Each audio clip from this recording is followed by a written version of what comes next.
The galaxy, under the shimmering benevolent dome of the Galactic Conclave, had finally achieved a lasting peace. A fragile, precious thing, maintained by treaties, mutual understanding, and one universal non-negotiable law, the ballistic ban. For millennia, the sentient species of the stars had evolved beyond the crude, destructive concept of hurling inert metal through space to rend flesh and shatter hulls. The GR-TAC, with their crystalline biology, found the very idea viscerally abhorrent, a shattering of form. The ethereal Veln, beings of coherent light, considered it a pathetic waste of kinetic energy, so, undirected. The hulking, stone-skinned Carthani had, in their violent past, used such weapons, and the scars on their homeworld were testament to the reason for their unanimous vote. Ballistics were barbaric, uncontrollable, the weapons of chaos. The ban was absolute. Energy weapons were permitted, precise, tunable, from stun to vaporize. Plasma casters, particle beams, even gravitic imploders. These were civilized. They had settings, safeguards, a measured response. A ship killed by a plasma lance died cleanly, its systems overloaded in a flash of silent light. It was a death with rules. And then there was humanity. Quiet, clever, deceptively soft-skinned newcomers, welcomed into the conclave with cautious optimism. They studied the ban, their envoys nodding solemnly. They signed the accords without protest. They decommissioned their primitive chemical propellant weapons, their railguns, their coil cannons, with apparent good grace. The conclave observers reported humanity to be admirably adaptable. The conclave, in its wisdom, never thought to define artillery.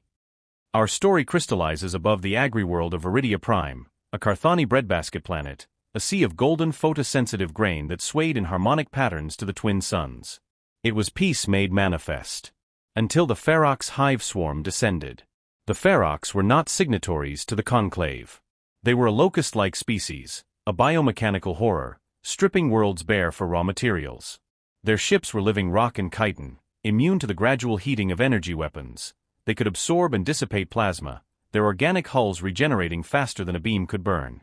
Conclave defense fleets, bound by the rules of civilized warfare, found themselves hopelessly outmatched. Their precise, surgical strikes were like using a scalpel against a tidal wave of granite.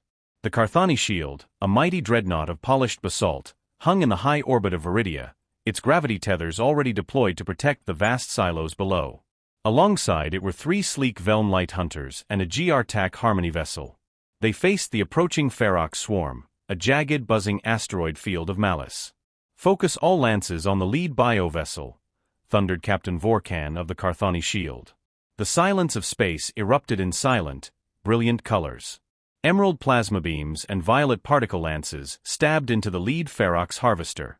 Its outer shell glowed white-hot, then molted, shedding the slag to reveal fresh, hardened carapace beneath. It did not even slow.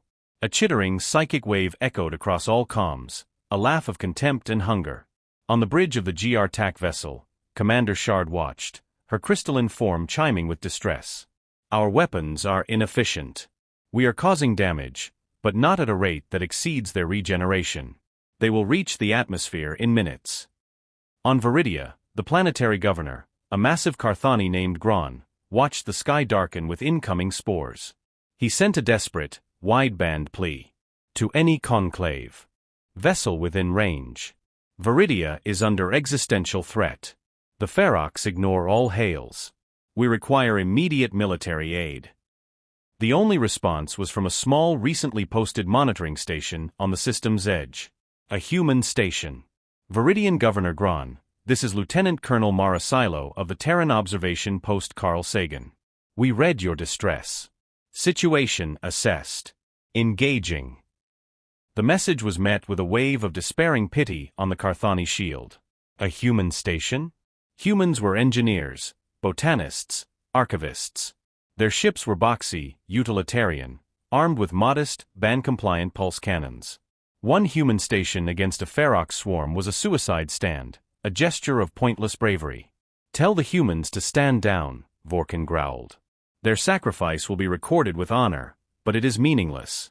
Preserve your species' knowledge." On the Carl Sagan, there was no panic. There was the hum of powerful reactors spooling up, and the calm, collected voice of Colonel Silo.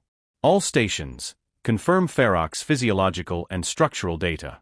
Regenerative biomatrix, heat dissipative, kinetic resistant within defined parameters. Confirm conclave ballistic ban protocol in effect. Confirm our rules of engagement, no inert kinetic projectiles. Confirm. A series of rapid confirmed responses echoed. Good. Release safety locks on project, Newton's cradle. Userezaszczyn Sierra Papa Golf. Let's introduce them to the concept of applied physics. On the bridge of the Carthani shield, a sensor officer blinked his large, dark eyes. Captain. The human station. It's not moving to intercept. It's deploying structures. On the screens, they watched as the boxy human station extended long skeletal arms.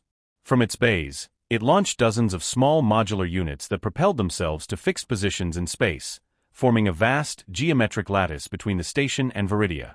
It looked like an abstract sculpture. What in the cold void is that? Vorkanmutat. Some form of energy-focusing array? A shield. The Veln commander pulsed with soft light. The pattern is asymmetrical. It defies efficient energy flow principles. It is chaotic. The Ferox swarm took note of the new structure. A detachment of razor-edged drone ships broke off, streaking towards the Carl Sagan and its strange construction. This was the moment. The humans would now fire their pitiful energy weapons and be overrun. Colonel Silo's voice came over the station-wide comm, cool and clear. Orbital grid is set. Power to mass drivers at 100%. Gravitic lenses aligned. Solve for X. A junior officer on the Carthani through their formation, edges glowing molten from instantaneous atmospheric decompression. The sphere, now a plasma-coated meteor of pure kinetic energy, continued on, not slowing, into the heart of the main swarm. It struck a Ferox harvester ship. The civilized energy weapons caused heat and light. This caused something else. The harvester didn't explode. It shattered. It disintegrated from the point of impact outwards, as if an invisible god had taken a hammer to a clay model. The kinetic transfer was so absolute, so perfectly undissipated, that the entire complex biological structure underwent instantaneous, catastrophic structural failure. Chitin, rock, and organic matter pulverized into an expanding cloud of microscopic debris. The psychic screech that echoed was one of pure, uncomprehending agony. Silence, deeper than the void, fell across the conclave fleet channels. Captain Vorkin stared, his stone jaw unhinged. What was that? Scan. What energy type? What yield? Sir, it reads as a kinetic impact event. But the velocity, it's impossible. The energy signature is purely kinetic. But, the ban, they are not using ballistic weapons. There is no propellant, no chemical or magnetic signature at the launch point. The projectile was just placed into a gravity vortex. On the Carl Sagan, Colonel Silo watched the data feed. Impact confirmed. Target obliterated. Ferox swarm reaction, regrouping. They've identified the grid as the threat. Launch countermeasure pods. Prepare grid for symphony. From the station, hundreds of small canisters sprayed out, exploding into clouds of reflective, metallic chaff and supercooled gas particles. They are attempting to obscure targeting, the Velm commander observed, a pulse of admiration in her light. A primitive but effective counter to energy weapons. The Ferox thought so too.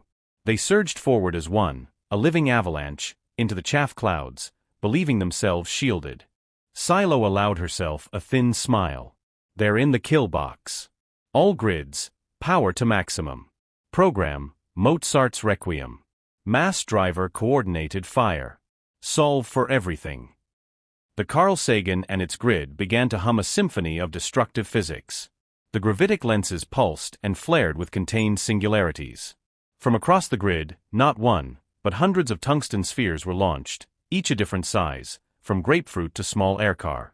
They drifted into the complex, overlapping gravity wells. What happened next was not warfare. It was physics rendered into art. Into terror. Spheres crossed paths, their gravity fields interacting, bending their trajectories in impossible, non-linear ways. They accelerated, decelerated, changed direction seemingly at random within the cloud of chaff. To the Ferox, and the horrified, awestruck conclave observers. It was as if space itself had become homicidal. A Ferox cruiser banked hard to avoid a sphere, only to have another, smaller one whip around a gravity lens and strike it amidships, cutting it in two with the clean, brutal efficiency of a bullet through tissue paper. A cluster of drones flew into a zone where microgravity wells caused a dozen spheres to orbit each other in a chaotic blender, reducing them to paste in seconds. The chaff cloud, designed to diffuse energy, did nothing to slow the inert metal. If anything, the spheres impacting the chaff particles created secondary shotgun blasts of shrapnel. The Ferox swarm, so mighty against controlled energy, was being systematically dismantled by what appeared to be random, hypervelocity rocks. It was chaos. Calculated, engineered, beautiful chaos. It's a web, Commander Shard of the GRTAC whispered, her crystal body resonating with the terrifying frequencies of the gravitational distortions. They are not firing at the enemy. They have created a zone where the laws of motion themselves are weaponized. The projectiles are merely the medium. Captain Vorkan watched a Ferox harvester, one of the largest, try to flee. A single half-meter sphere, having ricocheted off 3 separate gravity lenses, streaked after it at a significant fraction of light speed. The impact did not just destroy the ship. The kinetic shockwave propagated through its connected hive mind, a psychic feedback loop that momentarily stunned the entire remaining swarm. The conclave fleet was forgotten. They were spectators to a revelation.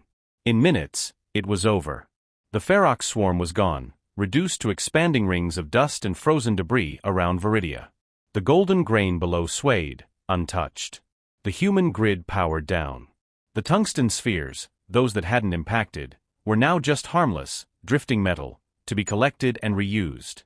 The Carl Sagan retracted its arms, looking once more like a benign boxy station. The comm channel to the conclave fleet crackled open. Colonel Mara Silo's voice was calm, slightly weary. Conclave vessels, Ferox threat neutralized. Viridia is secure. The Carl Sagan will remain on station for debris monitoring. Have a nice day. For a long moment, there was only static. Then Captain Vorkan, his voice stripped of all its former certainty, hailing on an open channel. Human vessel Carl Sagan. What was that?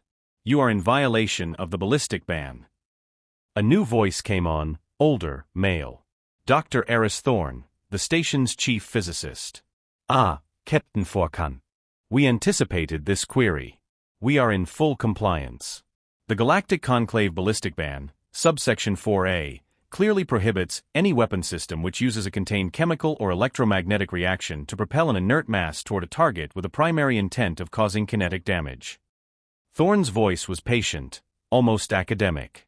Our system, which we call a gravito-kinetic artillery grid, does not propel anything. It creates temporary, shaped gravity fields. The projectiles are inert, yes, but they are not propelled. They are dropped into a very deep, very complex well. It's a distinction of celestial mechanics, you see. We're not throwing rocks. We're simply, carefully guiding their natural fall. The kinetic energy is imparted by gravity itself, a universal, non-prohibited force. It would be like banning a planet for having too high a gravity. We've just weaponized the fall. The silence that followed was profound. The GRTAC, the Velm, the Carthani, all masters of clean, direct energy, understood. The humans hadn't cheated. They hadn't disobeyed. They had simply read the rules, and then written a new chapter in the Book of War underneath them. They had looked at a ban on throwing stones, and had instead invented a way to make the universe throw them for you. Governor Gron's voice, thick with emotion, broke the silence. Human station. Viridia thanks you.